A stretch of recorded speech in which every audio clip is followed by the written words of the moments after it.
கன்னி லக்னக்காரர்கள் மனோதிடம் உள்ளவர்கள், அறிவுபூர்வமாக சிந்திப்பவர்கள், தன்னுடைய காரியத்தில் கண்ணும் கருத்துமாக இருப்பவர்கள், தன்னுடன் பிறந்தவர்களுக்காக என்ன வேண்டுமானாலும் செய்யக்கூடிய நிலைமையிலும் இவர்கள் இருப்பார்கள்.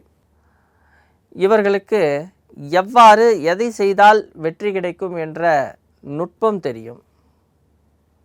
அரசியலில் ஆர்வம் அதிகம், நல்ல உறுதியான மனம், பேசும் பொழுது சபை தெரியணும், மிக ஆழமாக யோசித்து காய்களை நகர்த்துபவர். ஒரு நிலத்தத்துவத்திற்கு கீழே வருது. அப்போ இவங்க ரொம்ப அழுத்தமாக இருப்பாங்க. தந்திரமாக யோசித்தல் நியாய தர்மத்திற்கு அப்பாற்பட்டதாகவும் இருக்கலாம். இந்த குற்ற உணர்வெல்லாம் இவங்ககிட்ட இருக்கவே இருக்காது. ஏன்னா இவங்க அழுத்தமானவங்க. அவர்களுக்கு ஏதாவது ஒன்று நடந்தாலோ அதை வைத்து இவங்க எப்படியும் முன்னேறி காமிச்சே தீர்வாங்க. அதில் அவங்க ஜெயிச்சே காட்டுவாங்க. தான் என்ற ஒரு எண்ணம் இருக்கக்கூடியவர்கள். நன்றி, வணக்கம்.